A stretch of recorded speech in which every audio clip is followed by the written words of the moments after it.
di sini kita akan membahas mengenai kegawat daruratan pada masa nifas, yaitu salah satunya sepsis puerperalis.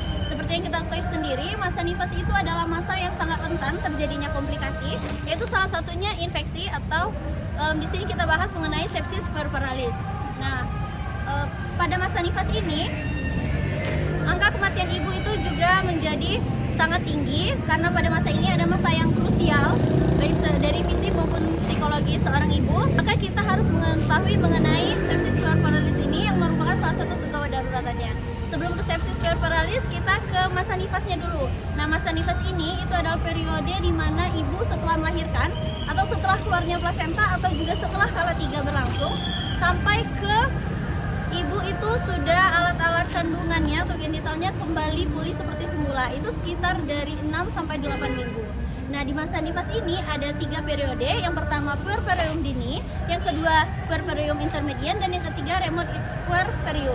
Nah, yang pertama puerperium dini. Puerperium dini itu mungkin masih di awal-awal di mana pulihnya ibu tuh mulai dari mungkin ibu baru bisa berjalan atau mulai berdiri, diperbolehkan berdiri. Tapi kalau udah di puerperium intermedian itu pulih keseluruhan alat-alat kandungannya yang tadi itu sampai berkisar 6 sampai 8 minggu tadi. Nah, sedangkan remote puerperium itu sehat secara sempurna. Maksudnya di sini sehat secara sempurna itu biasanya ibu dengan hamil ataupun bersalin ada komplikasi itu memerlukan penanganan yang dimana ini harus sehat secara sempurna dan pemulihannya itu bisa sampai berbulan-bulan bahkan bertahun-tahun. Nah, masuk ke sepsis puerperalis.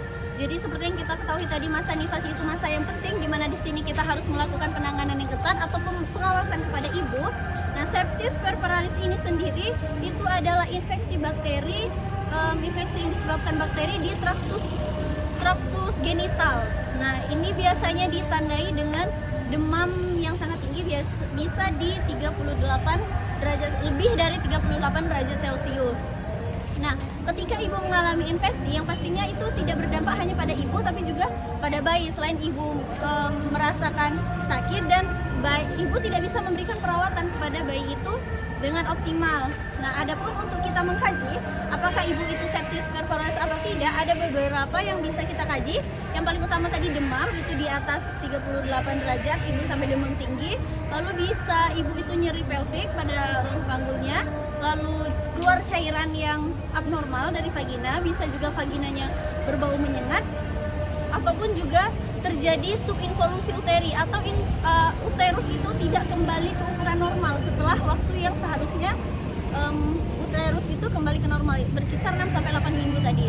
Itu bisa menjadi salah satu yang kita kaji untuk mengetahui apakah ibu ini sepsis puerperalis atau tidak.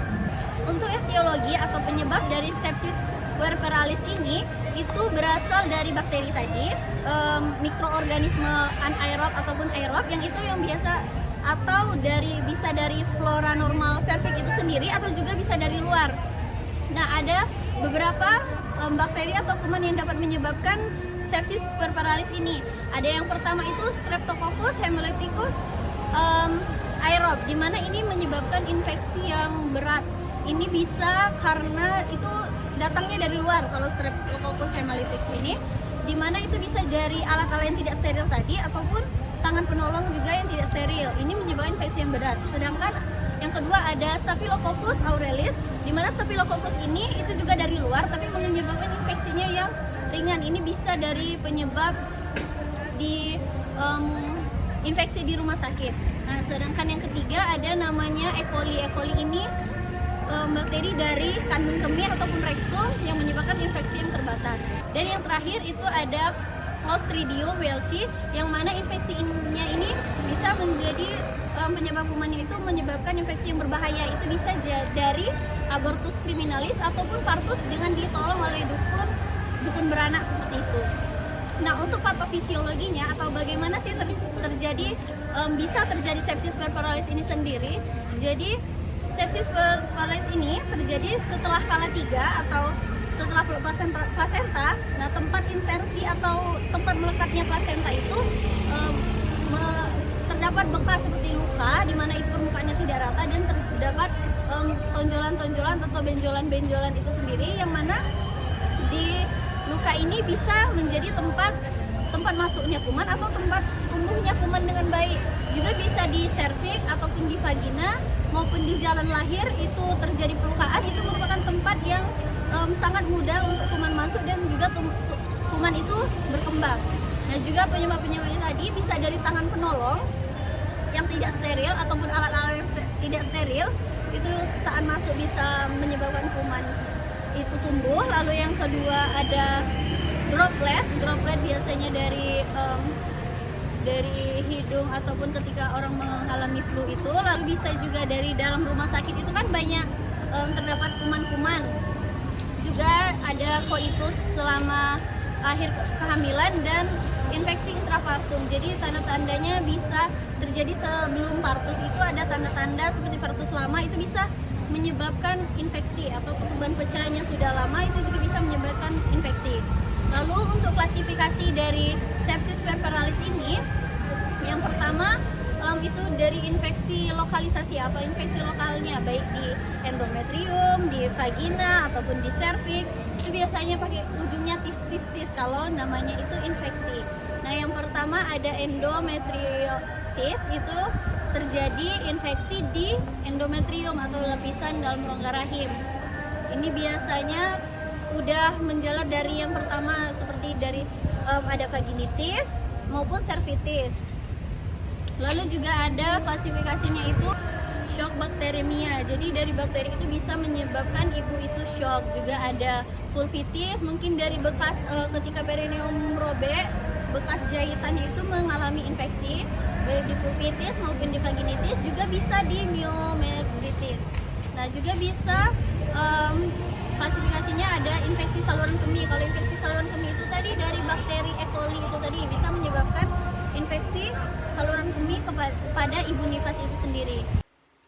Baiklah, yang selanjutnya itu ada manifestasi klinis, di mana tanda dan gejala yang timbul pada infeksi postpartum antara lain yang pertama itu demam, nyeri di daerah infeksi, terdapat tanda kemerahan pada daerah yang terinfeksi, lalu fungsi organ terganggu. Lalu gambaran klinis infeksi postpartum, yang pertama itu terdiri dari infeksi lokal, di mana warna kulit berubah, timbul nanah, bengkak pada luka, lokea bercampur nanah, lalu mobilitas terbatas, dan suhu tubuh meningkat. Lalu yang B, infeksi umum, di mana sakit dan lemah, suhu badan meningkat dan tekanan darah menurun, lalu nadi meningkat dan pernapasan meningkat dan sesak, lalu ada penurunan kesadaran hingga koma dan gangguan involusi uterin, dan lokea berbau, bernanah dan kotor. Selanjutnya itu ada penata laksanaan infeksi puerperalis. Yang pertama itu segera dilakukan kultur dari sekret, vagina dan serviks serta uji kepekaan untuk mendapatkan antibiotika yang tepat. Lalu B itu bisa memberikan dosis yang cukup dan adekuat. Lalu C itu memberikan antibiotika spektrum luas. D itu bisa meningkatkan daya tahan tubuh seperti makanan yang mengandung zat-zat yang diperlukan tubuh serta sesuai dengan komplikasi yang ada. Lalu yang selanjutnya itu pemeriksaan penunjang atau pemeriksaan laboratorium. Biasanya itu pertama bisa dilakukan dari pemeriksaan darah, di mana hemoglobin dan hematokrit itu 12-24 jam postpartum. Jika HB kurang dari 10 gram dibutuhkan suplemen Fe, eritrosit, leukosit, dan trombosit. Lalu yang B, klien dengan daur kateter itu diperlukan kultur urin. Selanjutnya itu pemeriksaan mikroskopis urin, guna ini untuk melihat kelainan ginjal dan salurannya, stadiumnya itu berat, ringan, sedang pada penyakit. Lalu yang selanjutnya itu pemeriksaan protein urin, di mana ditemukan protein tetapi kelainan yang terjadi tidak menandakan adanya indikasi penyakit. Normalnya itu tidak boleh sampai lebih dari 1. Nah, selanjutnya itu pemeriksaan glukosa urin. Pada keadaan normal itu bisa ditemukan glukosa di dalam urin karena molekul glukosa itu besar dan ginjal akan menyerap kembali hasil filtrasi dan glomerulus, normalnya 1-25 mg atau desiliter. Lalu komplikasi perotoritis, peradangan selaput rongga perut, itu adalah peradangan pada semua bagian peritoneum, baik peritoneum parietal yang membran yang melapisi dinding abdomen maupun peritoneum visceral yang terletak di antara viscera atau organ-organ internal yang meradang. Lalu salpingo-ovaritis dan parameteritis itu adalah infeksi pada ovarium dan tuba fallopi, di mana parameteritis itu infeksi pada peritoneum, jaringan yang memanjang sampai ke sisi dan ke pertengahan lapisan ligamen besar. Nah, selanjutnya itu ada septikemia, itu adalah penyakit bakteri di dalam aliran darah dan berkembang dengan baik. Lalu ada abses, massa yang menonjol dan berfluktuasi pada pemeriksaan vaginal, terdapat nyeri hebat dan nyeri tekan. Lalu demam tidak menurun meskipun diberikan antibiotik. Lalu tromboflebitis pelvica, itu bekuan darah di dalam vena vanggul dengan resiko terjadinya emboli atau pulmoner. Lalu shock toksik akibat tingginya kadar racun yang dihasilkan oleh bakteri di dalam darah. Lalu shock toksik bisa menyebabkan kerusakan ginjal yang berat dan bahkan menyebabkan kematian. Lalu ada pencegahan dan pengobatan, di mana pencegahan infeksi selama postpartum itu yang pertama itu bisa melakukan perawatan luka postpartum dengan teknik aseptik. Lalu semua alat yang lain yang berhubungan dengan daerah genitalia itu harus dibersihkan atau steril. Lalu penderita infeksi postpartum sebaiknya diisolasi dengan ruangan yang tidak boleh bercampur dengan ibu yang sehat, lalu memberikan batas kunjungan, lalu mobilisasi dini. Lalu pengobatan infeksi pada masa postpartum itu segera dilakukan kultur dari sekret vagina dan serviks, lalu operasi dan serta uji kepekaan untuk mendapatkan antibiotika yang tepat. Yang kedua itu kita bisa memberikan dosis yang cukup dan adekuat, lalu kita bisa memberikan antibiotik spektrum luas sambil menunggu hasil laboratorium. Lalu pengobatannya itu bisa mempertinggi daya tahan tubuh seperti infus atau transfusi darah, makanan yang mengandung zat-zat yang diperlukan tubuh, serta perawatan lainnya yang sesuai dengan komplikasi yang ada.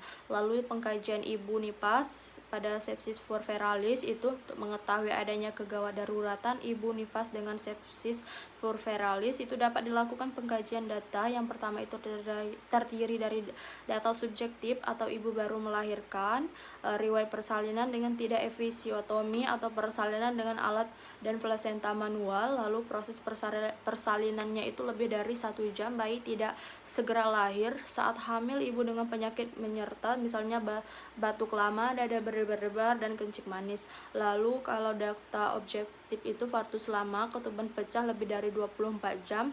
Lalu tindakan bedah vagina yang menyebabkan perlukaan pada jalan lahir. Lalu tinggalnya sisa plasenta selaput ketuban dan kotiledon. Lalu demam tinggi lebih dari 38 derajat Celcius dan menggigil. Nadi kecil dan cepat. Lalu terdapat nyeri tekan pada kedua sisi dan